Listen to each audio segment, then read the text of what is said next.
भारत प्राचीन परंपराओं और संस्कृतियों की भूमि। हमारा देश खेती और कृषि में अपनी जड़ें गहरी रखती है। सदियों से ग्रामीण भारत में जीवन का चक्र भूमि, फसल और उसके बाद आने वाले त्योहारों के आसपास घूमता रहा है। लेकिन क्या आप जानते हैं कि भारत के कई सबसे बड़े त्योहार जैसे कि नवरात्रि, दशहरा और दीपावली खेती से निकटता से जुड़े हुए हैं। आइए जानें कि इन उत्सवों में फसल की खेती कैसे महत्वपूर्ण भूमिका निभाती है और ये त्योहार प्रकृति और परंपरा के बीच के शाश्वत संबंध का प्रतीक कैसे हैं। कृषि हमेशा से भारत की रीढ़ रही है। प्राचीन काल में भारतीय समाज मुख्य रूप से कृषि प्रधान था। आज भी आबादी का एक बड़ा हिस्सा अभी भी खेती पर निर्भर है। फसलों की सफलता को अक्सर देवताओं के आशीर्वाद के रूप में देखा जाता था और यही कारण है कि प्रमुख त्योहार फसल के मौसम के बाद मनाए जाते हैं। उदाहरण के लिए नवरात्रि को लें। मानसून के बाद फसल के मौसम में मनाया जाने वाला नवरात्रि माता रानी के सम्मान करने का समय है। यह कुछ फसलों के लिए बुआई के मौसम के अंत के साथ मेल खाता है,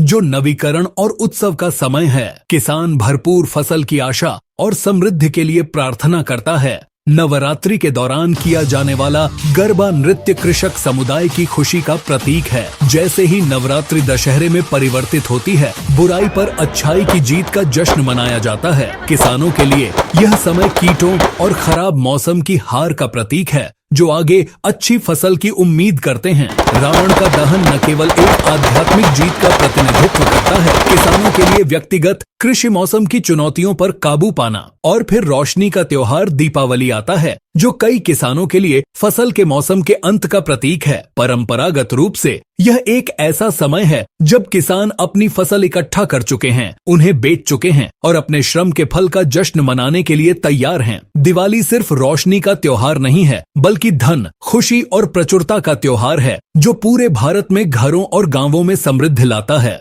भारतीय संस्कृति में खेती और त्योहारों के बीच का संबंध अविभाज्य है। जैसे ही फसलें काटी जाती हैं, नई शुरुआत का जश्न मनाया जाता है। इन त्योहारों के दौरान जीवंत बाजार, ताजे फूलों की खुशबू और हवा में खुशी, ये सभी हमें खेती के महत्व की याद दिलाते हैं। जीवन और परंपरा को बनाए रखने में कृषि भारत के त्योहार सिर्फ उत्सव से कहीं अधिक हैं। वे देश की कृषि विरासत का प्रतिबिंब हैं। वे हमें फसल के लिए आभारी होने और हमें बनाए रखने वाली भूमि का सम्मान करने की याद दिलाते हैं। जब हम दीपक जलाते हैं और इन त्योहारों का जश्न मनाते हैं, तो हमें यह नहीं भूलना चाहिए, किसान जिनकी कड़ी मेहनत और समर्पण खुशी के इन क्षणों को संभव बनाते हैं। आइए इस त्योहारी सीजन में जीवन के सार का जश्न मनाएं। अगर आपको ये वीडियो पसंद आया तो लाइक एंड सब्सक्राइब करें।